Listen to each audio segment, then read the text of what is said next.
Study IQ IAS, अब तैयारी हुई अफोर्डेबल। इंडिया में 700 से भी ज्यादा शेड्यूल ट्राइब्स पाई जाती हैं, which comprises of about 8.6% of the total Indian population, and that to it I'm not talking about the latest figures. This data is represented by the 2011 census. उसके बाद अभी कोई ऐसी एक तरीके से ऑफिशियल स्टेटमेंट नहीं आया है। अभी भी आप नंबर सोच सकते हो, मे बी 9%, जो लास्ट सेंसस आए उसमें 9% के ऊपर हो। ये जो ट्राइब्स हैं, ये जो शेड्यूल ट्राइब्स हैं, ट्राइबल ग्रुप्स है, ट्राइबल पॉपुलेशन है, these tribal groups represent the uniqueness of the Indian culture and the true diversity in its most truest form.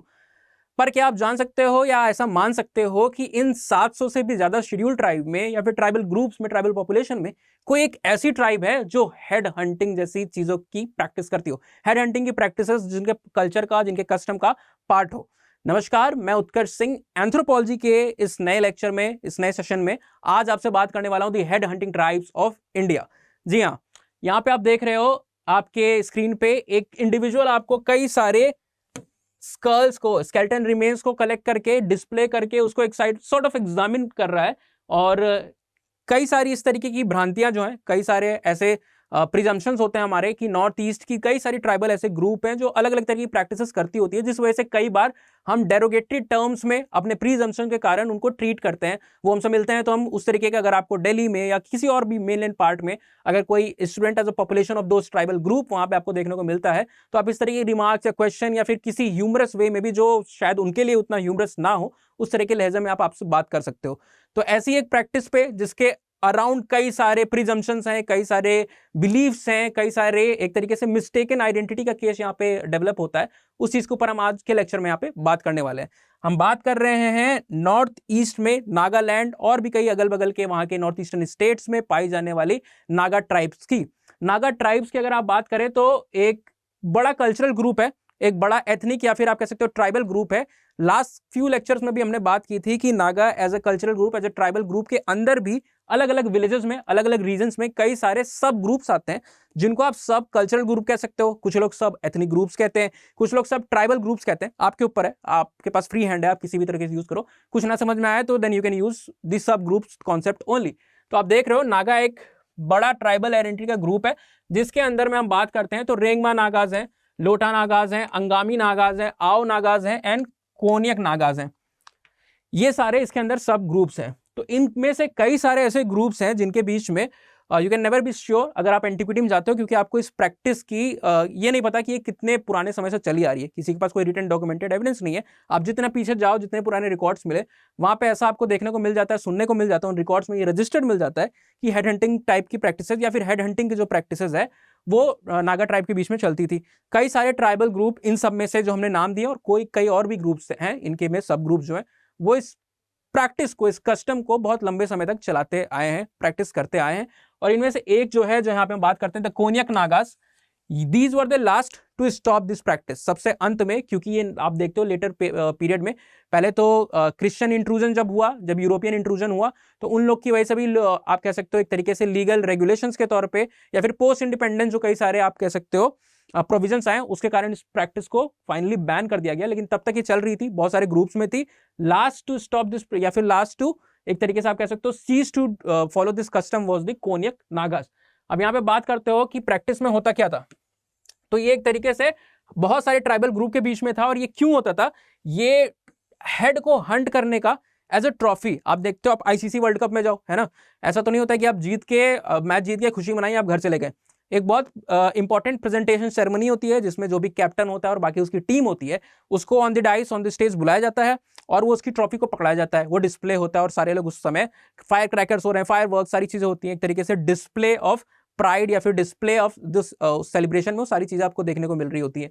तो वैसे ही यहाँ पे कोई चीज होती है, वही बात होती है कि एक तरीके से इनके सिंबल ऑफ प्राइड की तरह, या फिर वेलर या फिर ब्रेवरी का कॉन्सेप्ट जो होता है वो हेड हंटिंग के साथ जुड़ा होता है, कि जिसने हेड हंटिंग भैया की हुई है, खासकर हेड हंटिंग ये नहीं कि आपस में कर रहे हैं, इनके बीच में पुराने टाइम्स में आप देखते हो जो अलग अलग ट्राइबल ग्रुप्स हैं, कई सारे सब ग्रुप्स हैं, उनके बीच में एक एनिमोसिटी का, एनिमिटी का, या फिर एक कह सकते हो एक बहुत ही ज्यादा कंफर्टेबल सिचुएशन नहीं होती थी, through because of various reasons. Rampant poverty थी, बहुत तरीके से पूरी तरीके से आइसोलेटेड सेक्लूडेड ग्रुप्स थे, बहुत सारे रिसोर्सेज नहीं थे, डिजीज की तरह हाई नंबर ऑफ आपको देखने को मिल रहा है कि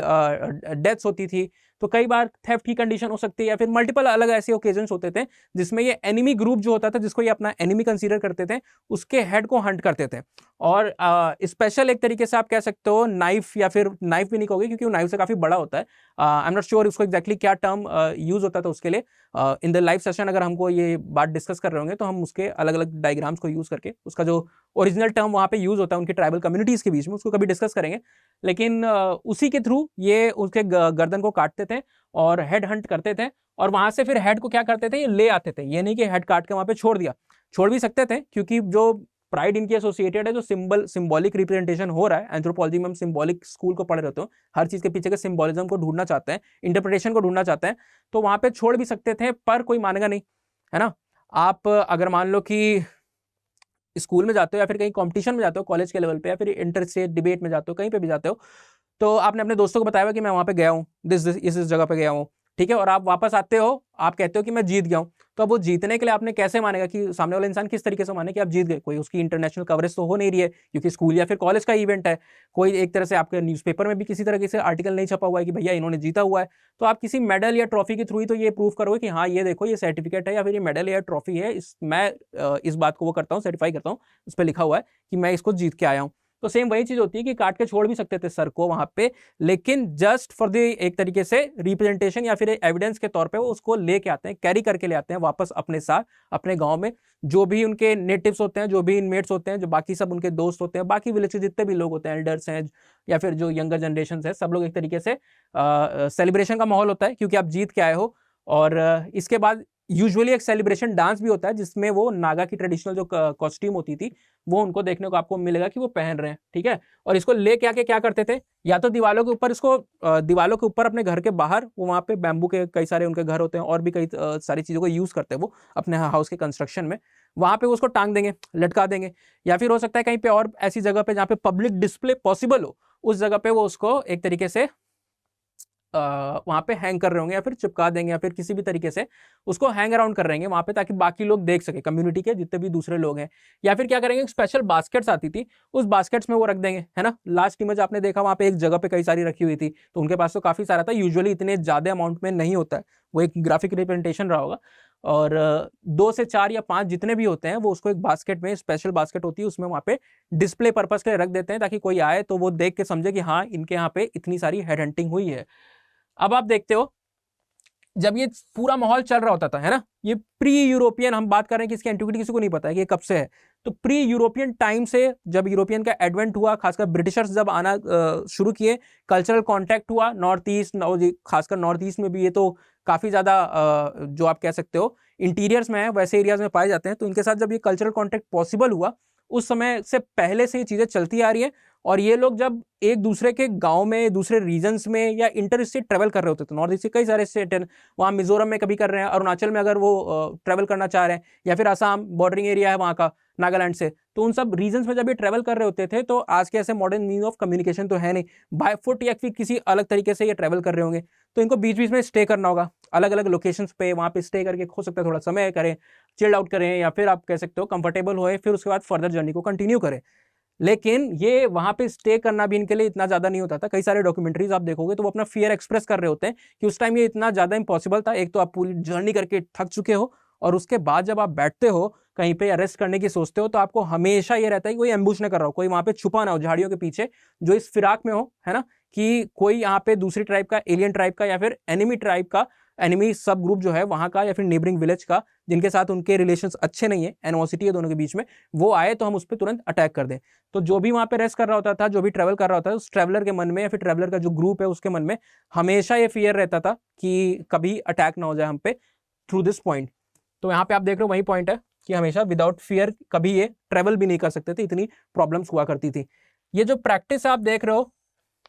कई सारे रेगुलेशंस इंट्रोड्यूस किए ब्रिटिशर्स ने, लेकिन ब्रिटिशर्स के बाद में भी आप इंडिपेंडेंस के बाद देखते हो अराउंड 10 to 15 ईयर्स गवर्नमेंट ने भी इस चीज़ को हटाने के लिए कोशिश की, क्योंकि ब्रिटिशर्स के जाने के बाद भी नंबर सिग्निफिकेंटली अमाउंट में कम हो चुका था। प्रैक्टिस जो थी, कई सारी जो ट्राइब्स थी, सब ट्राइबल ग्रुप्स, उन्होंने छोड़ दिया था, लेकिन स्पोरेडिक फॉर्म में आपको रिकरेंट ओकेजन पे वो देखने को मिल रहा होता था। तो 1960 में गवर्नमेंट ने फाइनली इसको बैन कर दिया। लेकिन जो नेटिव से आप बात करोगे तो कहेंगे कि नहीं, गवर्नमेंट ने तो बैन कर दिया था, बाहर बाहर से दिखता था कि ये बैन हो चुका है, लेकिन इंटीरियर्स में खासकर जो म्यांमार के साथ या फिर दूसरी जगहों के साथ जो बॉर्डरिंग एरियाज होते थे, वहां पे आपको देखने को मिलता था कि ये प्रैक्टिसेस स्टिल इंटीरियर्स में कंटिन्यू की जा रही है। तो बहुत लंबे समय तक ये चला। कई जगहों पे I was in the north east for some time, तो कई लोग कहते थे कि नहीं, अभी भी हमको ओकेजनली कभी कुछ 2 से 4 सालों में या कभी हमने पास में सुना है कि 4 साल पहले ऐसा एक केस हुआ था जो ज़्यादा ये नहीं हुआ। तो they are still like fear का जो एटमॉस्फेयर था वो अभी भी रहता था, बहुत कम है, नेग्लिजिबल अमाउंट में हो सकता है, डेसिमल प्लेस में भी आप नहीं कहोगे, लेकिन या तो आप कह सकते हो कि ये सिर्फ अफवाहें होती हैं, उनमें ये ट्रैवल कर रहा होता है, असली में प्रैक्टिस पूरी तरीके से बंद हो गई होगी, लेकिन सुनने को अभी भी आपको मिल जाएगा, खासकर जब आप नॉर्थ ईस्ट में ट्रैवल कर रहे होगे विद इन नागालैंड। पर ऐसी कोई वो बात नहीं है। I have been to Nagaland also. मैं सोच रहा था पहले स्लाइड्स को प्रिपेयर करते समय कि कुछ आपके साथ फोटोग्राफ्स शेयर करूंगा। So I have travelled most of the states except for like Mizoram. I have travelled all the states in the north east. So कई सारी प्रैक्टिस है, बहुत सेफ फील होता है, लोग भी काफ़ी वहाँ के हेल्पफुल है, कोऑपरेटिव है। तो कई सारे जो प्रिजम्पशन की हम स्टार्ट में बात कर रहे थे कि लोग सोचते हैं ऐसा ये होगा वो होगा, डेंजरस प्लेस है, वार्न किया था। इवन मुझे when I was in Assam a lot of people were warning me out कि नहीं नहीं, आप अकेले कम से कम मत जाइएगा, लेकिन ये चीज़ हो सकती है, वो चीज़ हो सकती है, जाना ही है आपको तो आप किसी को लेके जाइएगा। ऑल्सो बिकॉज वहाँ पे ILPs आप देखते हो, इनर लाइन परमिट वाले एरिया होते हैं, है ना। पहले तो आपका दीमापुर जो वहाँ का एक इंडस्ट्रियल हब तरीके से है, और कोहिमा द कैपिटल सिटी, यहाँ के लिए शायद 1-2 जगहों के लिए दीमापुर के लिए लास्ट तक यहाँ पे नहीं लगता था, पर शायद अब ऑल ओवर नागालैंड के लिए ज़रूरी हो गया कि आप ट्रैवल कर रहे हो तो इनर लाइन परमिट आपको लेके वहाँ पे ट्रैवल करना होता है। तो I have been there, safe था, लोग काफ़ी कोऑपरेटिव थे। कई सारी कोहिमा में आप जाते हो, बाकी जगहों पे जाते हो, तो हर चीज़ जो आप मॉडर्न सोसाइटीज़ में देखते हो, सारी चीज़ें वहाँ पे काफ़ी तरीके से डेवलप हो गई हैं। KFCs हैं, रेस्टोरेंट्स हैं, कैफ़ेज़ हैं, कई सारी हैंग आउट करने की जगह हैं, रेस्ट रूम्स हैं, हर तरह की चीज़ें आपको हैं देखने को मिल जाती है। ट्रांसपोर्टेशन भी बढ़िया, रोड्स है, कनेक्टिविटी भी अच्छी तरह से आपको देखने को मिलती है। And cherry on the top, nature के जो आप व्यूज़ हैं वहाँ पे देखते हो, वो किसी भी चीज़ से कंपेयर नहीं किया सकता। तो it's worth visiting Nagaland. Next अब हम यहाँ पे बात करते हैं घूमने वाली, जर्नी वाली, ट्रैवल वाली बातों से अलग यहाँ पे, कि आपको ये चीज़ें देखनी है। अब तो ये बंद हो गई है ना, तो अब कैसे आप देख सकते हो। आपने हॉर्नबिल फेस्टिवल का अक्सर नाम सुना होगा, आर्ट एंड कल्चर में स्पेसिफिकली आप UPSC के लिए प्रिपेयर कर रहे होगे। नागालैंड में मनाया जाता है, खासकर कोहिमा में एक जगह है, मैं अभी याद आती है तो शायद अभी यहाँ पे बताऊंगा। तो वहाँ पे ये अपने ट्रेडिशन को, अपने कल्चर को एक तरीके से फेस्टिवल के समय डिस्प्ले कर रहे होते हैं। तो एक मॉक फॉर्म में, मिमिक्री के फॉर्म में, उस एक एक्ट के फॉर्म में ये उस सारी चीज़ों को, जो कि हेड हंटिंग की प्रोसेस होती थी, प्रैक्टिस होती थी, कस्टम होता था, उसको डिस्प्ले कर रहे होते हैं ड्यूरिंग दिस हॉर्नबिल। ये आपका जनवरी के इनिशियल 1st-2nd वीक में होता है, around I think 10th of December के आसपास हो रहा होता है, 6 to 10 और 12 दिसंबर के आसपास आपका विंटर्स में आपको ये देखने को मिल रहा होता है। स्टेट ऑर्गेनाइज करता है, काफ़ी इसको सपोर्ट भी मिलता है, कई जगह से दूर दूर से लोग आते हैं, फॉरेन से लोग आते हैं इसको देखने के। वर्ल्ड फेमस फेस्टिवल है वहाँ पे नागालैंड पे। I think if I am not wrong, I am not mistaken, अगर भूल नहीं रहा हूँ, कि शामा हेरिटेज विलेज करके वहाँ पे है, कोहिमा से अराउंड फ्यू किलोमीटर्स की डिस्टेंस पे, ये सिटी सेंटर से। तो वहाँ पे ये सारी चीज़ें आपको देखने को मिल जाती हैं, हॉर्नबिल फेस्टिवल। तो वहाँ पे आप डॉक्यूमेंट्रीज में भी देख सकते हो, मॉक जो प्रैक्टिसेस होती हैं इसको सेलिब्रेट करते हुए अपने नेचुरल ट्रेडिशनल अटायर के अंदर, कॉस्ट्यूम के अंदर, वो उसको आपको शोकेस करके दिखा रहे होंगे। तो आप चाहो तो एक बार उसको देख सकते हो। इसमें जो हम बात कर रहे हैं कि फेस्टिवल में अलग अलग तरीके के गियर्स को वो यूज़ करते हैं ना, नेकलेसेस हैं, आर्मशेल्स को यूज़ कर रहे हैं, आर्म बैंड्स को यूज़ कर रहे हैं, और भी कई सारी चीज़ें हैं आप यहाँ पे देख रहे हो, जो रिप्रेजेंट करती है क्या, उसमें किसी न किसी सिर्फ हेड हंटिंग की बात करो तो एनिमल्स में हो रही है, लेकिन बोर्स या फिर टाइगर्स या किसी और एनिमल को अगर वो हंट करें जिसमें सिग्निफिकेंट अमाउंट ऑफ ब्रेवरी चाहिए, जिसमें लाइफ का रिस्क है, तो उसका जब वो सक्सेसफुल हंट कर लेते हैं तो उसके किसी न किसी पार्ट को, शायद इमेजेस यहाँ पे नहीं है, नेक्स्ट स्लाइड पे मे भी हो, तो इमेजेस में आप देखोगे कि वहाँ पे उस एनिमल के हॉर्न्स हो सकता है वो किसी तरीके से अपने हेड गियर में फिक्स किए हो, ईयर में फिक्स किए हो, टस्क है, या कोई भी अलग अलग पार्ट जो होते हैं, टीथ हो सकता है, उसको एक तरीके से अपने अटायर में का पार्ट बनाते हैं। वो डिस्प्ले करता है, पब्लिक डिस्प्ले होता है कि ये देखो मैंने इन एनिमल्स का सक्सेसफुल तरीके से हंटिंग की हुई है। तो ये सारी चीज़ें होती हैं। और आपको देखने को मिलता है एक उनके पास यहाँ पे ब्रॉन्ज हेड होते हैं, एक नेकलेस टाइप का ही होता है, शायद अगली स्लाइड पे आपको देखने को मिले। उस नेकलेस में आपको देखने को मिलेगा ब्रॉन्ज के हेड्स होते हैं, है ना, आर्टिफिशियल हेड्स होते हैं, 4 से 5 नंबर, किसी अलग, किसी में 2 आपको देखने को मिलेंगे, किसी में 3 में, किसी में 4 नेकलेस में वो ब्रॉन्ज हेड्स होंगे। वो क्या रिप्रेजेंट करते हैं कि कितने सारे हेड को इन लोग ने या फिर इनके फैमिली में हंट किया गया है। तो काफ़ी प्राइड की बात होती है, जिसके पास भी वो नेकलेस जिसमें वो ब्रॉन्ज डिपिक्ट कर रहा होता है, वो चीज़ होती है, वो शेयर करते हैं, एक तरीके से मैसेज दे रहे होते हैं इनडायरेक्ट फॉर्म में कि देखो हमारे यहाँ इतनी हेड को हंट किया गया, सक्सेसफुल हेड हंटर्स की फैमिली से हम बिलोंग करते हैं, हमने किया हुआ है या फिर हमारे फैमिली में किया हुआ है,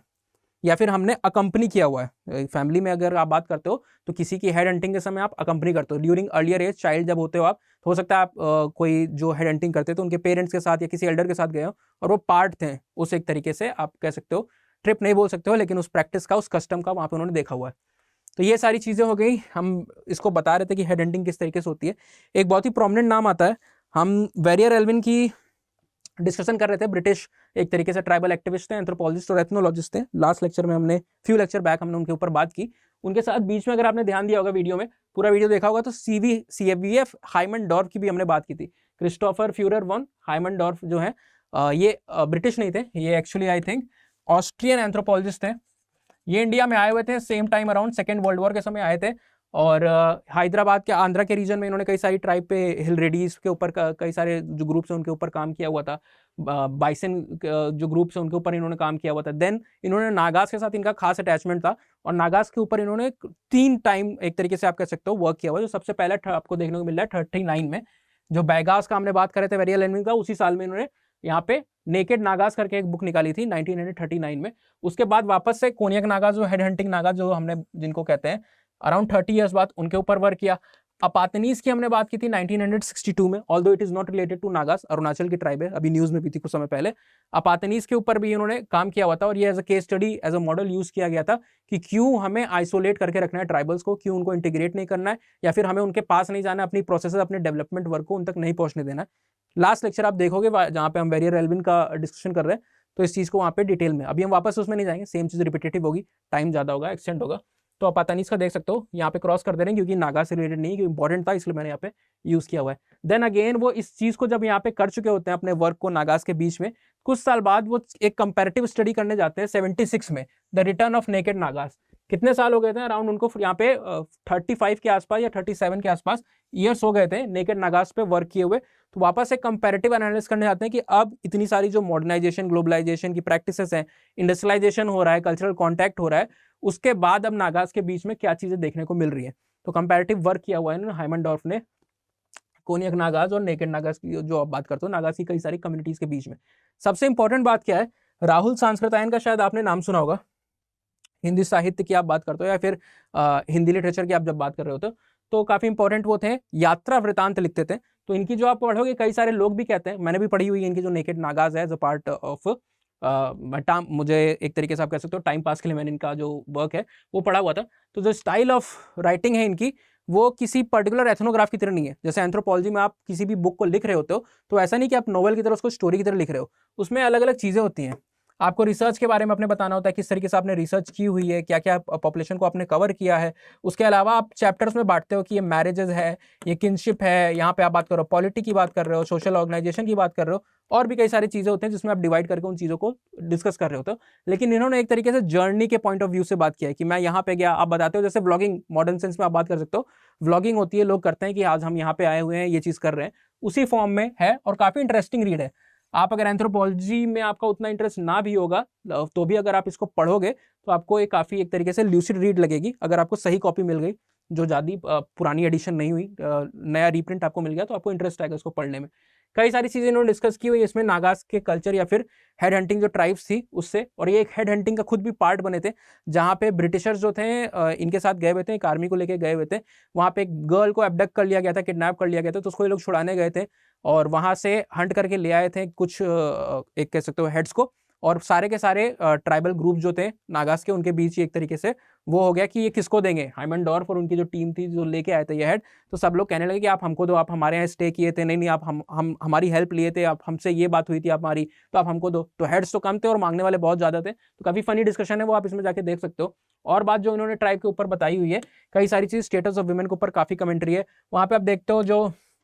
पान का ट्रेडिशन है, आप कहते हो पान खाने का, या फिर टबैको का जो तंबाकू वाला ट्रेडिशन है जो आप देखते हो, या फिर लिकर कंजम्पशन का जो ट्रेडिशन होता है, जो मॉडर्न सोसाइटीज़ में, हिंदू ट्रेडिशनल सोसाइटीज़ में आप देखने को मिलता है कि ऐसी चीज़ें नहीं देखने को आपको मिलेगी कि women are not suppose to do this. और लेकिन इनके यहाँ ओपनली सारी चीज़ों को प्रैक्टिस कर सकती हैं वुमेन। डिवोर्स के जो राइट है वो भी काफ़ी वो है, इतने ज़्यादा रिजिड नहीं है, आपको ओपननेस काफ़ी आपको देखने को मिलेगी, बहुत शाइन नहीं है, आराम से वो लोग बात करते हैं, लेट नाइट तक वो लोग किसी भी अनजान जो है उससे भी बात करें, जो हाइमनडॉर्फ अपनी खुद की बात बता रहे थे कि वो कैसे अलग अलग वीमेन से बात कर सकते थे, कोई उनसे इन्फॉर्मेशन चाहिए होती थी। तो इस तरह की कोई स्ट्रिक्टनेस उतनी ज़्यादा इनको देखने को नहीं मिली जब इन्होंने फर्स्ट वर्क अपना किया था वहाँ पे 1939 के आसपास। 38 में या 37 में इनका वर्क हुआ था और एक दो साल में वो प्रिंट हुआ था, पब्लिश हुआ था।